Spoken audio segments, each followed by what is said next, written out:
Do you remember this? I remembered we each was done squadrons, one behind each other. Not all in a line, and then the colonel, I think, and the adjutant out in front. But I would have said, it's awful to me, I can't swear. Now, that's more like it. That was a squadron. What, about 100, isn't 100 men? That's it. And we called it R squadron, and then B squadron and C squadron.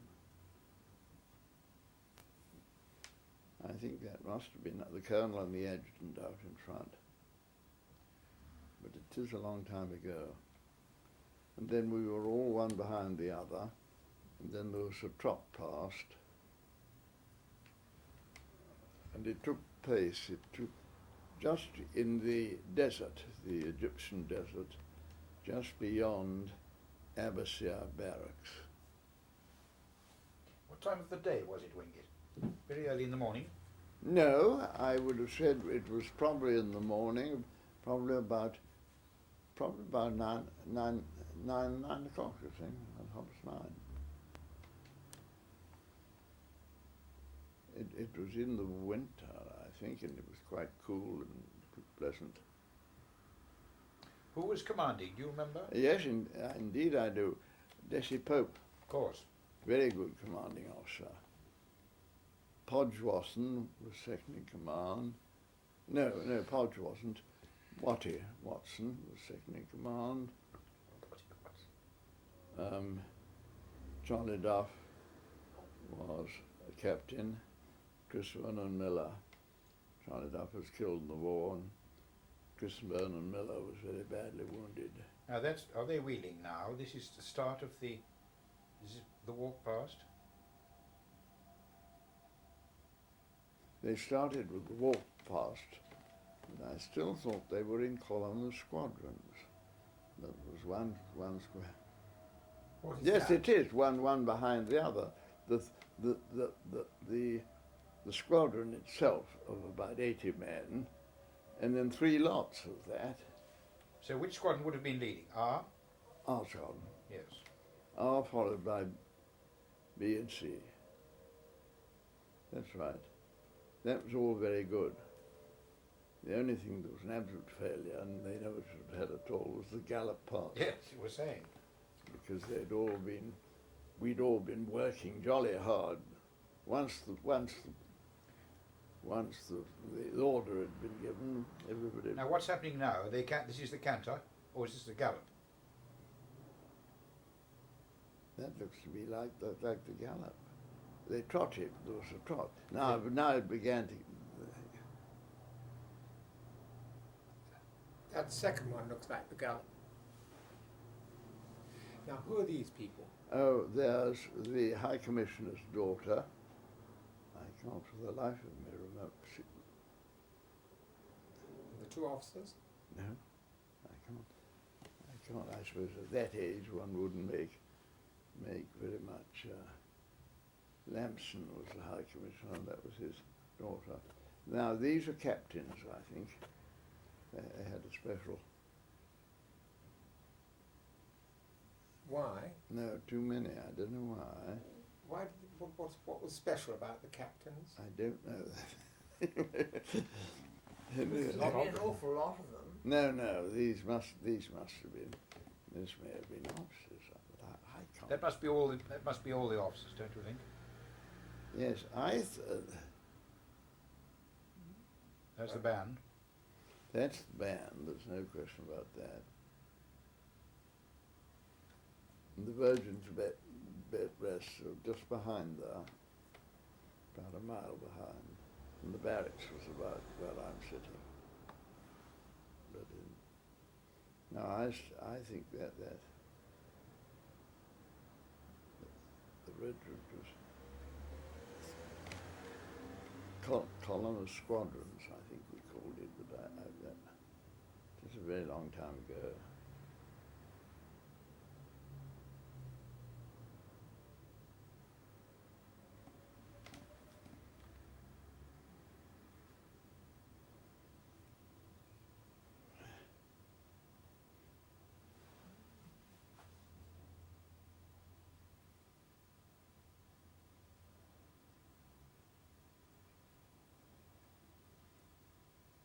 the extraordinary thing is they seem to be drawing swords now, which seems to be at the end of the parade. Would that be so? I don't know, I can't remember it. That would have been, I would have thought, the end of the parade.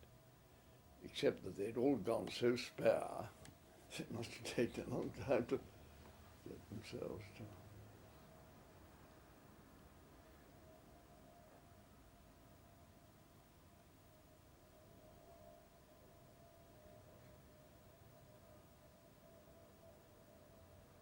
So now they're going to draw swords.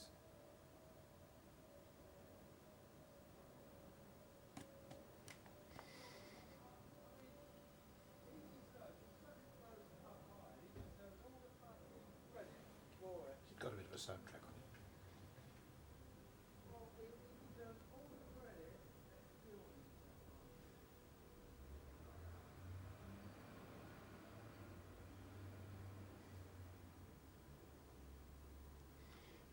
That looks like the regiment, or in line with the band on the right, on the left. Well, now,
th 21st Lancers have been ordered by Brigade Commander 20th Armoured Brigade to advance north to a depth of 10 miles. Intelligence reports that light opposition of infantry and armour of up to company squadron strength can be expected.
Close down.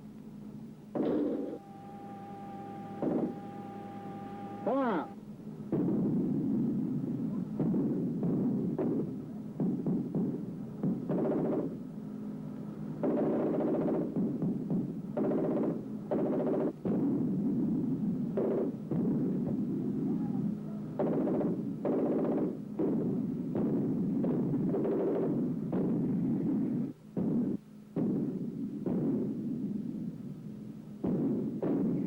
Driver, advance.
An enemy concentration of approximately battalion strength has been reported in the area of Binaco.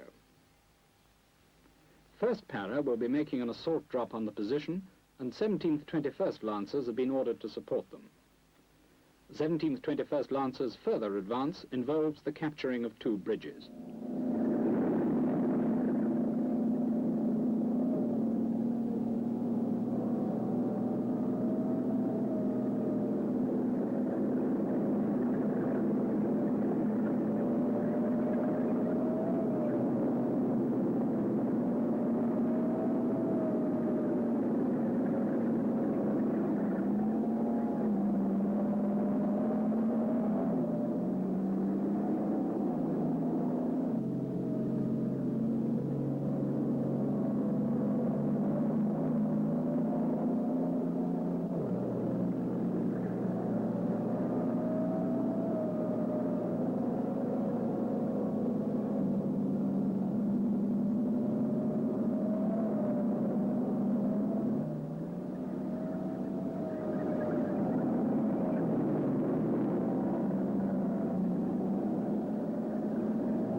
Traverse right.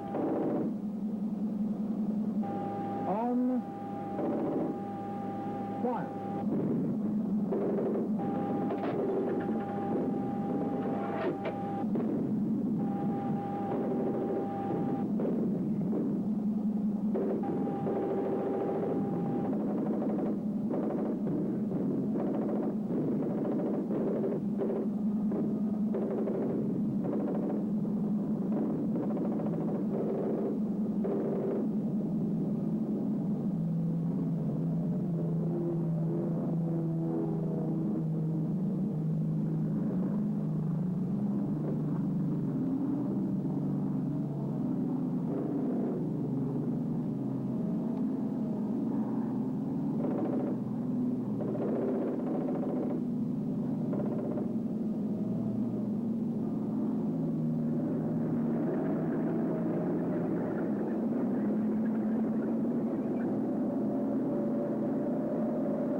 We asked a squadron commander his opinion of Chieftain in the light of the exercise.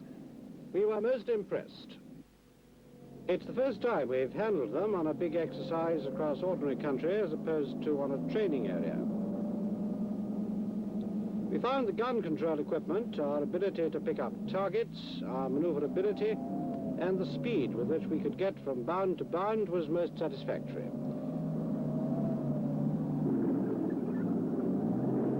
We have now experienced how much better is Chieftain than Centurion.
we're going to draw swords.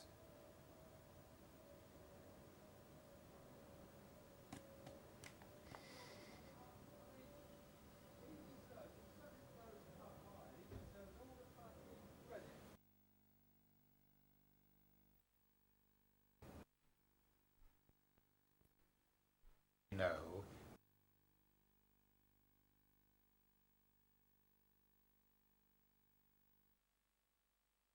That was just... This must be a very nostalgic moment for you, because you are, as far as the last of the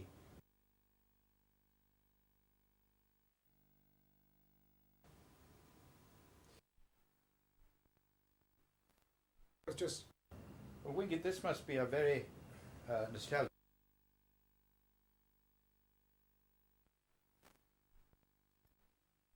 moment for you.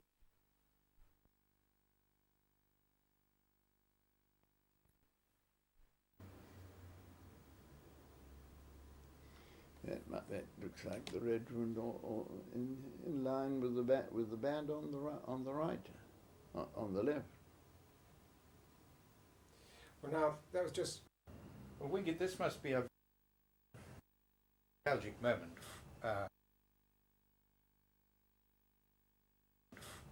for you, because you are, as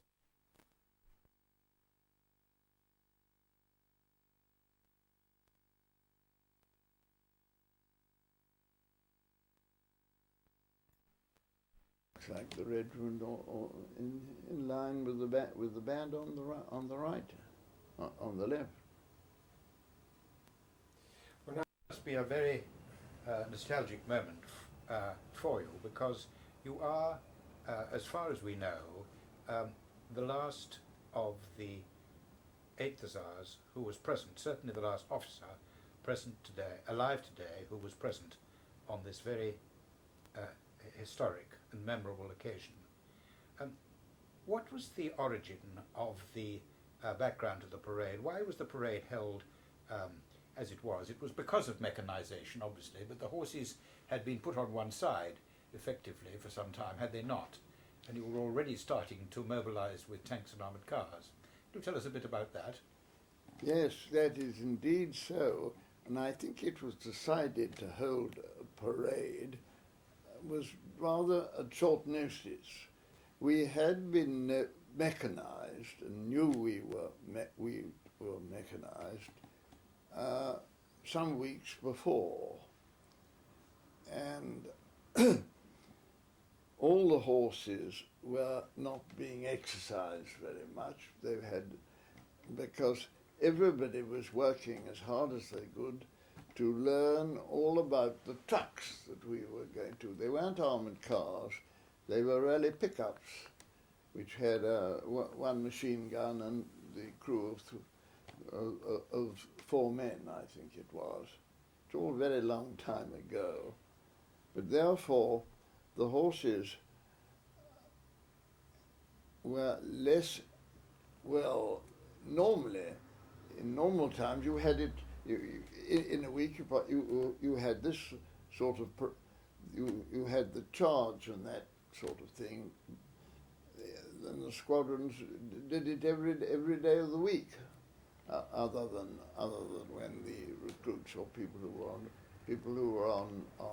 on school, riding school, had to do that at about 7:30 in the morning, and then be on parade at 8:15 for the squadron parade.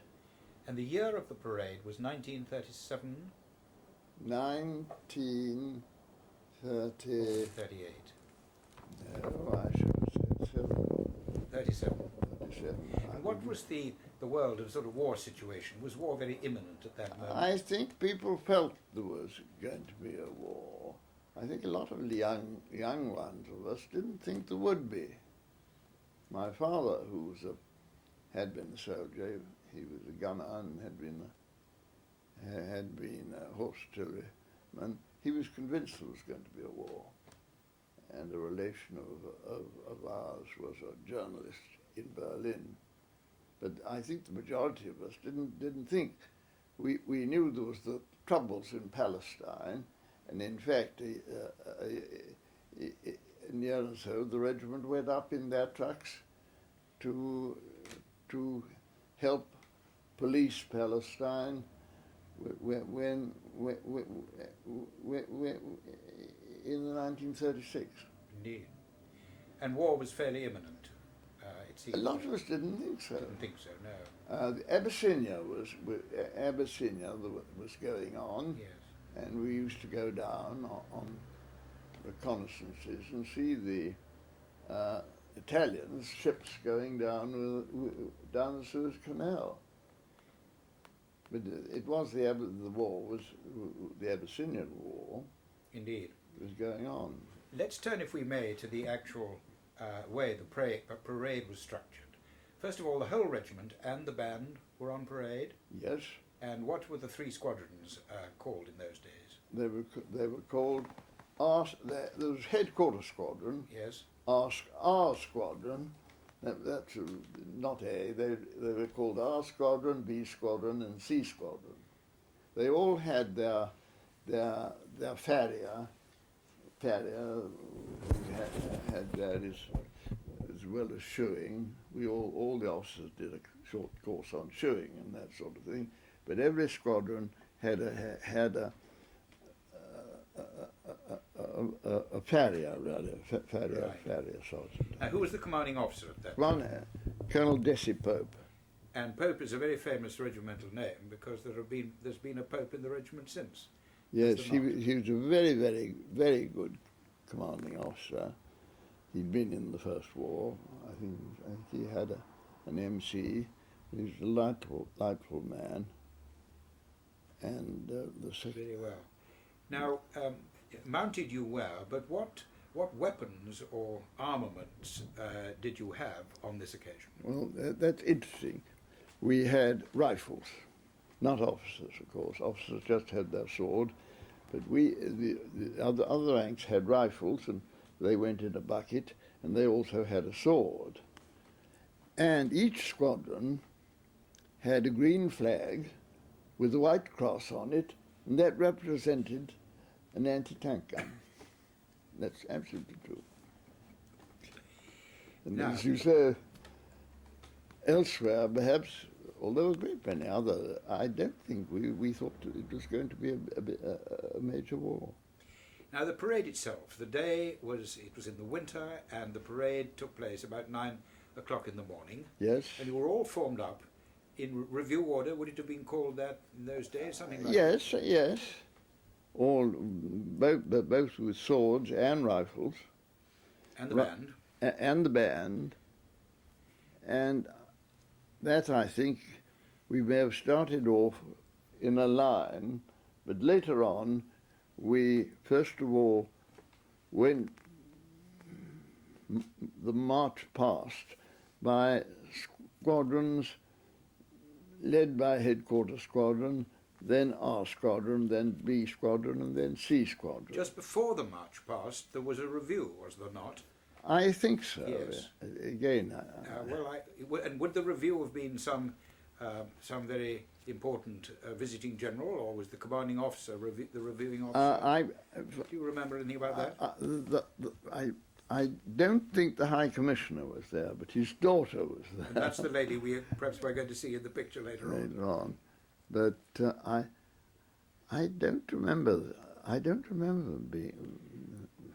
So the review took place, and the band played. Band played. And then there was the walk past by I think it's a column of squadrons. Column of squadrons. That's what I think the term was. And we walked past, and then we trotted past. Oh, it took quite a time, I should think. And then came the gallop, and that was horses. Horses were over-exercised, and what wasn't, in my opinion, nearly as smart as any of the troops on their daily or squadron training, simply because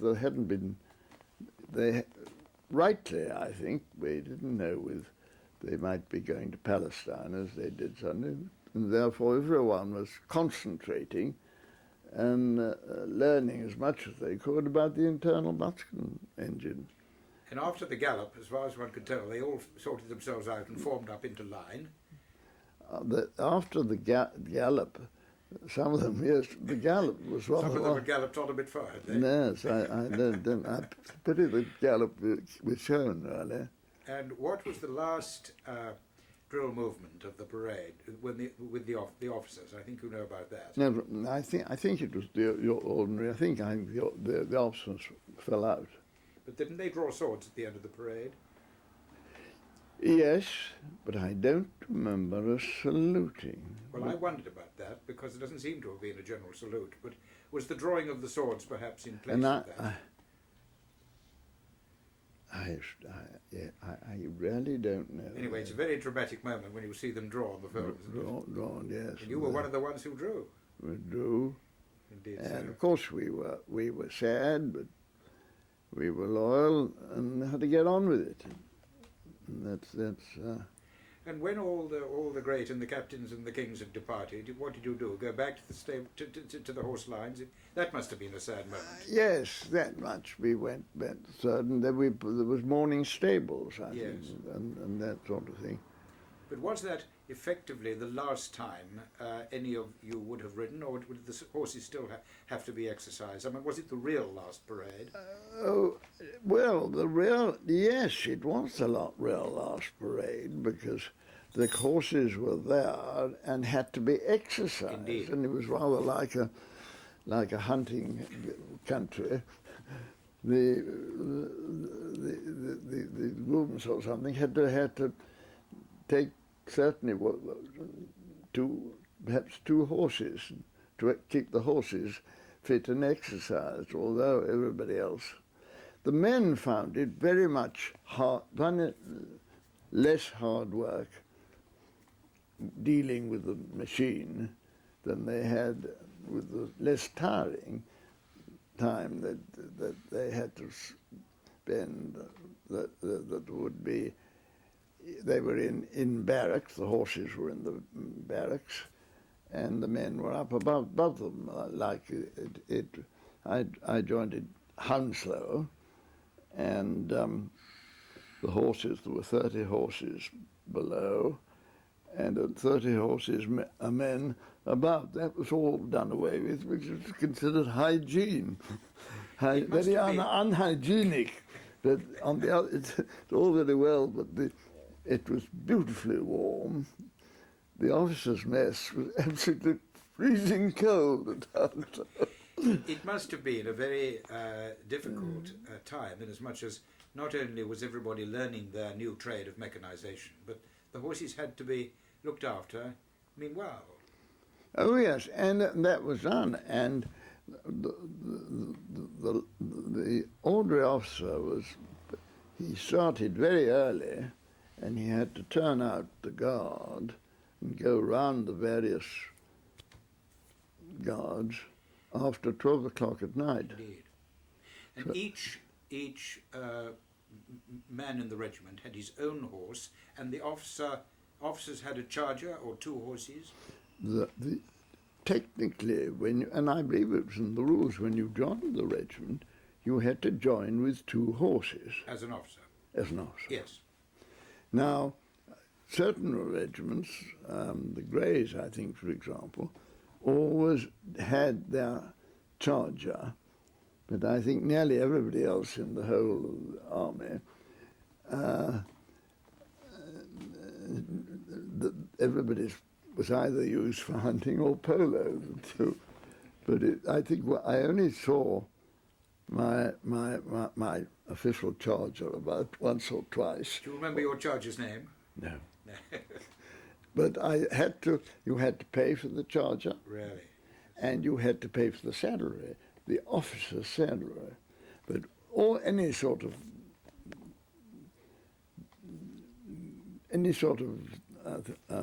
thing like this, you were riding one or other of the horses that suited you. And you had your polo ponies as well. And you on top had of your that. polo ponies on top of that. But that's another story, because Christopher and Miller, they were very anxious to win.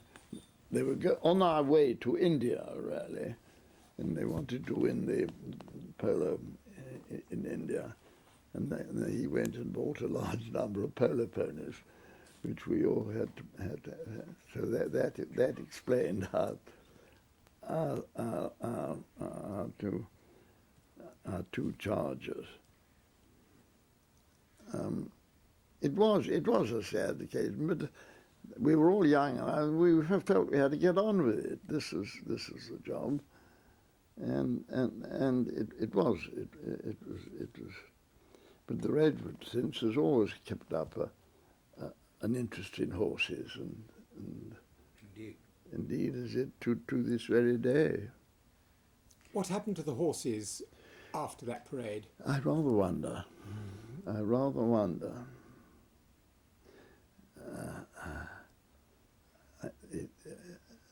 don't know. Perhaps we ought to have all known. One wonders. Perhaps it was better not. Perhaps it was better not. And finally, this film, which is put into a casket. This film, we talked about the parade, and this was in 1930, which was the year you was that, and we knew about the film, and we thought it ought to be preserved, and we would leave it to the future, to decide whether it ought to be broken open or not, because it was put in a silver a round silver casket thing with those present. I think many of us who joined later will remember that as a very particular bit of silver. Well, then years later, I suppose about 6 or 7 years ago, we were in the mess in Germany, and comparatively, I don't remember the commanding officer even being there. Somebody had been delegated to what was to be done, and we didn't lay anything definitely down that it ought to be done, but we said that it was perhaps if it kept too long, the whole thing would perish, and that. But we said, right, we'll leave it to those who'd come after us. I thought it was rather feeble, I remember. No, that is what we're enjoying today. On the other hand, that is what you are seeing today.